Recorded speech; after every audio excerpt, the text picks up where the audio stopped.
ये नहीं हो सकता चंगे जी, तुम समझ नहीं रहे हो, मिलिट्री का मामला है। आज तक हमने तुम्हारे हर मामले को सुलझाया, चाहे वो इलेक्शन का हो या फिर गंदी राजनीति में किसी को खत्म करने का।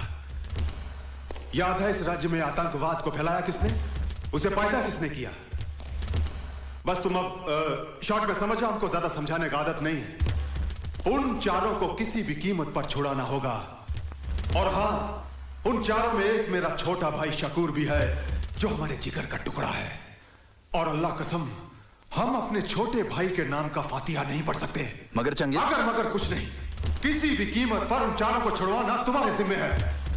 आज तक तुम्हारे हर खेल में हम जोकर बनकर खेलते आए हैं, मगर आज के इस खेल में जोकर। बस चंगे जी, आगे एक लफ्ज भी मत कहना। और एक बात ध्यान से सुनो, राजा साहब जब भी कोई खेल खेलता है तो हुक्म का इक्का अपने पास रखता है, और इस खेल में भी हुक्म का इक्का हमारे पास ही रहेगा।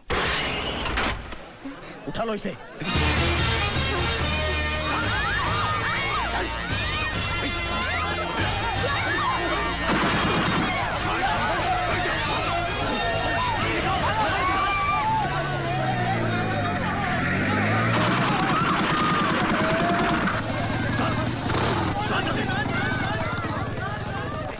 आतंकवादी द्वारा मंत्री की बेटी का अपहरण, आज की ताजा खबर, आज की ताजा खबर। आतंकवादी दिन दहाड़े मंत्री की बेटी को उठाकर ले गए, आज की ताजा खबर, आज की ताजा खबर। केंद्रीय मंत्री वीरभद्र सिंह उर्फ राजा साहब की बेटी भारती को आज उग्रवादियों ने कॉलेज के ग्राउंड से ही उठा लिया और बदले में उन 4 खूंखार आतंकवादियों को रिहा करने की मांग की, जिन्हें हमारे भारतीय जवानों ने जान की बाजी लगाकर गिरफ्तार किया था। इस मामले ने अब गंभीर मोड़ ले लिया है। इसका फैसला करने के लिए कार्यवाही कमेटी की मीटिंग कल दिल्ली में होगी। वीरभद्र सिंह जी, आप कैबिनेट कक्षा के सीनियर मंत्री हैं और आपके पीछे एक बहुत बड़े देशभक्त फैमिली का नाम भी जुड़ा है।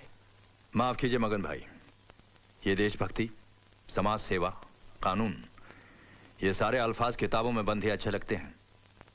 अब आप ही मुझे बताइए, आप और आप जैसे चंद सीनियर पॉलिटिशियंस को छोड़कर आज के पॉलिटिकल फील्ड में कोई भी ऐसा आदमी है जो इन चीजों पर विश्वास करता है और इन पर अमल करता है?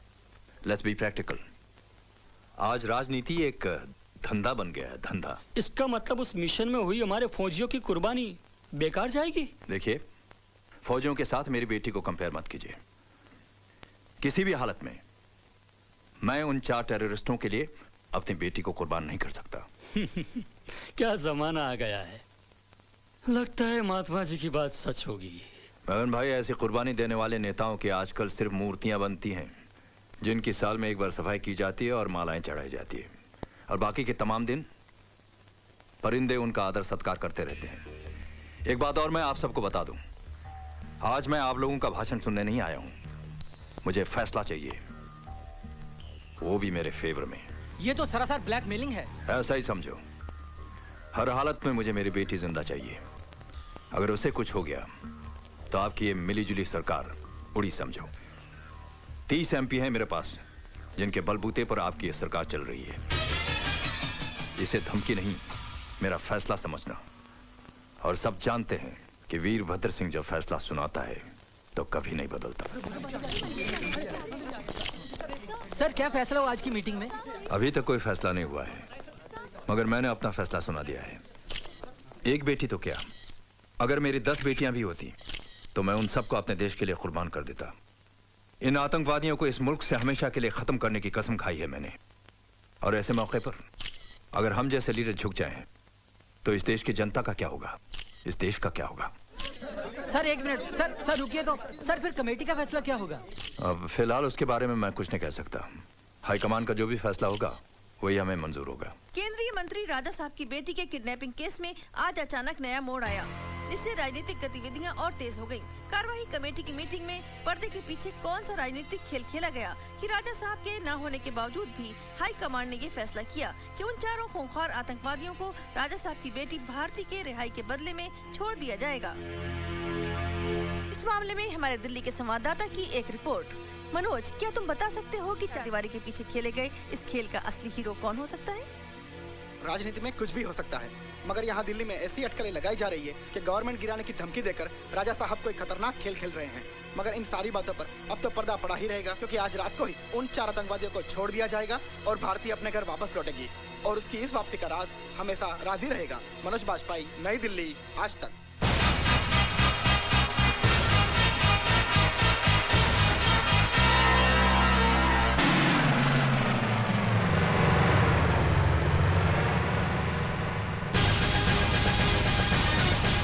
रुकिए रुकिए, कहाँ जा रहे हैं आप?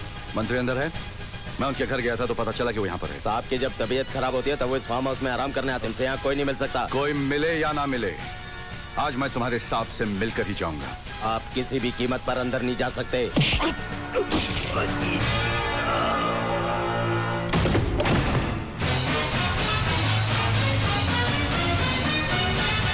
पता नहीं तुम जैसे गद्दार और देशद्रोही नेता का असली रूप हमारे देश की अंधी जनता कब देखेगी। कल तक तो टीवी इंटरव्यू में बड़े बड़े भाषण दे रहे थे कि मेरी एक बेटी तो क्या, अगर मेरे 10 संतान भी होते तो मैं उसे देश के लिए कुर्बान कर देता। और एक ही दिन में सब कुछ बदल दिया। करवा दी उन 4 कमीनों की रिहाई अपनी बेटी की जान के बदले में। अरे शर्म आती है मुझे तुम जैसे गंदे नेता को देखकर। मेजर, तुम अपने हद से आगे बढ़ते जा रहे हो। जब एक फौजी की खोपड़ी गर्म हो जाती है तो अपनी हद ही क्या, दुश्मन की सरहद भी पार कर जाता है। जानते हो उन कमीनों ने कितने हिंदुस्तानियों का खात्मा किया, कितनी औरतों का सुहाग उजाड़ा, कितने मासूम बच्चों को यतीम किया। उन्हें पकड़ने के लिए हमारे कितने जाबाज जवान शहीद हुए। और तुमने एक लड़की, तुम्हारी बेटी की खातिर उन 4 आतंकवादियों को छुड़वा दिया। राजा साहब, सरकारी कुर्सी बाप की मोहब्बत निभाने के लिए नहीं, देश की रक्षा के लिए दी जाती है। सच कह रहे हैं आप, बिल्कुल सच। भारती, तुम? हाँ मैं। आज मैं भी अपने बाप का असली रूप देखने यहाँ चली आई हूँ और पता चला कि बीमारी के बहाने आप यहाँ कौन सा आराम फरमा रहे हैं। भारती, तुम भी इन वर्दी वालों की बातों में आ गई। आप इस देश की जनता की आंखों में धूल झोंक कर उन पर राज कर सकते हैं पापा, मगर अब अपनी बेटी की आंखों में धूल झोंक कर उसके दिल पर बाप बनकर राज नहीं कर सकते। मुझे शर्म आती है आपको बाप कहते हुए भी। जिसके बाप ने आजादी की जंग में अंग्रेजों की गोलियां अपने सीने पर खाकर इस देश को आजादी दिलवाई थी, और आज उसी का बेटा आतंकवादियों से गले मिलकर अपने ही देश को लूट रहा है। भारती, बंद करो ये बकवास। ये बकवास नहीं, हकीकत है। आज मुझे ये भी मालूम हो गया है कि उन 4 को छुड़वाने के लिए आप ही ने मेरे अपहरण का नाटक रचा था, और फिर बाद में आप ही ने सरकार को गिराने की धमकी देकर सरकार को दबाव में लाकर उन 4 को छुड़वा दिया। देश का प्रधानमंत्री बनने की लालच ने आपको इतना गिरा दिया है कि आपने अपनी खुद की बेटी का भी इस गंदी राजनीति में इस्तेमाल किया। बस करो बेटी। मत कहिए मुझे बेटी। आज से मैंने वो सारे रिश्ते तोड़ दिए हैं जो हमारे बीच थे। अब मैं आपको सारी दुनिया के सामने बेनकाब कर दूंगी और देशवासियों से चिल्ला चिल्ला के कहूंगी कि देखिए इस आदमी की असलियत। जिसे तुम प्रधानमंत्री बनाना चाहते हो वो आदमी कितना कमीना है। अरे जो अपनी बेटी को बेच सकता है वो एक दिन कुर्सी के लिए अपनी माँ को, अपने वतन को भी बेच देगा। बदतमीज!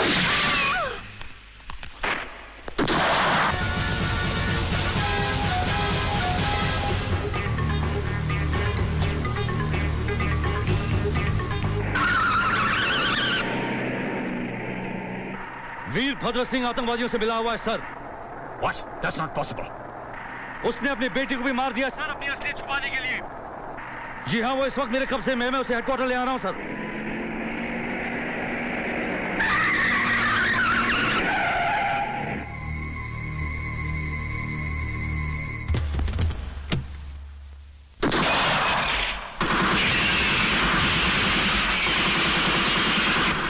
Major Rathore. Major Rathore. Major Rathore, come in over.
Major Rathore!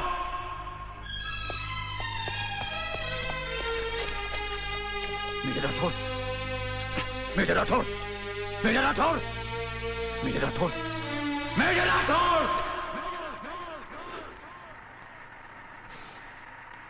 Major Rathore की मौत इस जंग की शुरुआत थी।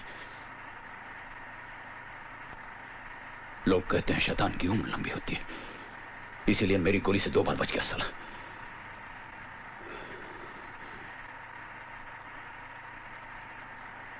हालात फिर कुछ यूं बदले कि मैं अपना मिशन पूरा नहीं कर सका। एक सच्चा सरदार मर सकता है लेकिन अपने बाल नहीं काटेगा। उस दिन वाहिगुरु के सामने अपनी आंखों में आंसू भरे, मैंने अपने हाथों से अपना रूप बदल डाला और मजबूरन वो सब कुछ किया जो मेरे धर्म और तबीयत के खिलाफ था। कहानी यहां खत्म नहीं होती। इस दुनिया में मैं एक अकेला इंसान हूं, एक अकेला बदनसीब इंसान जिसने जीते जी अपनी बीवी को विधवा के रूप में देखा हो। सच्चाई ये है सच्चाई।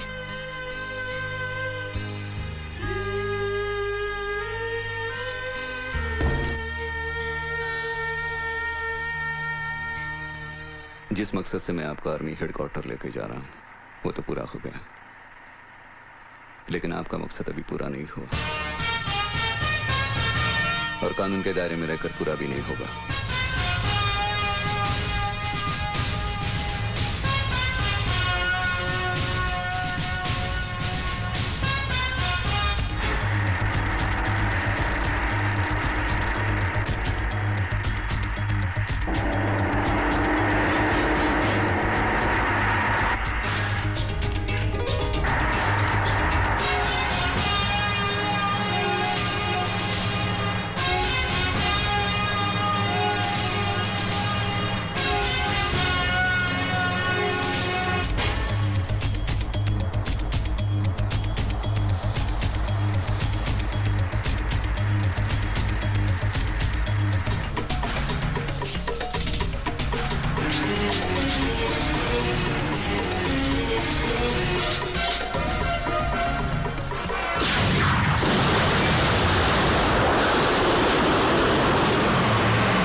की मौत के साथ ही हमारी ये दोस्ती का राज भी अब हमेशा हमेशा के लिए धरती में दफन हो जाएगा और कल से हम अपनी दोस्ती को दुश्मनी में बदल देंगे।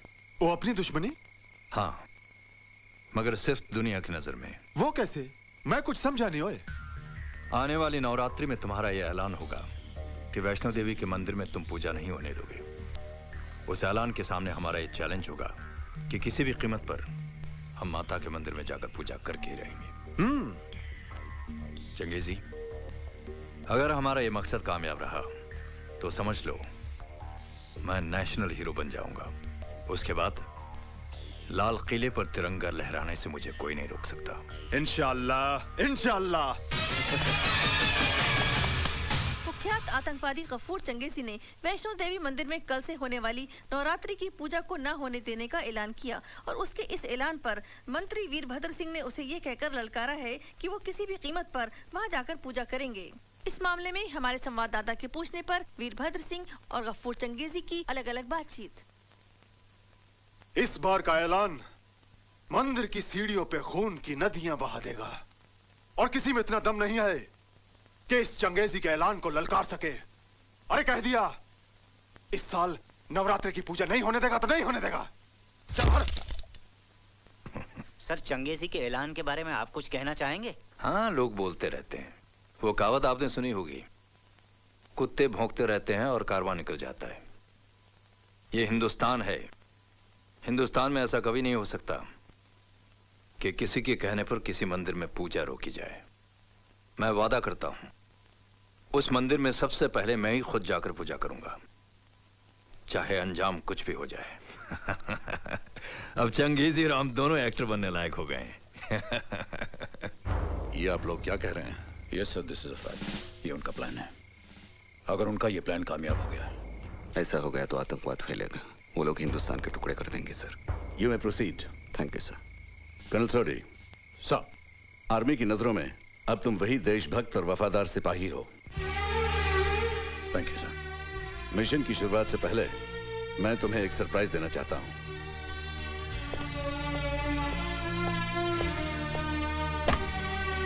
आइए।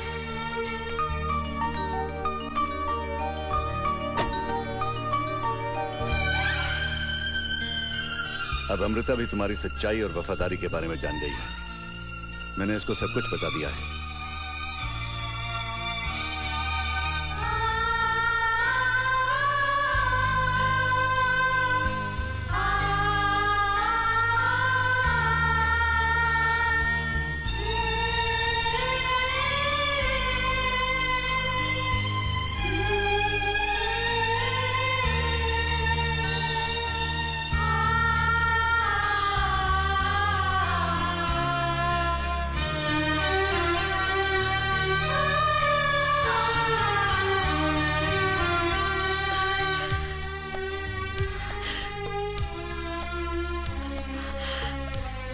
मुझे बस करो, कुछ न बोली।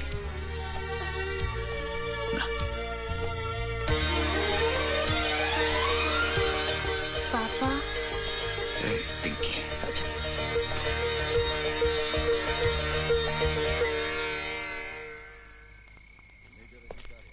साहब, तुम्हारे गर्म दिमाग को ठंडा करने का इलाज भी मैं लाया हूं। सर वो देखो।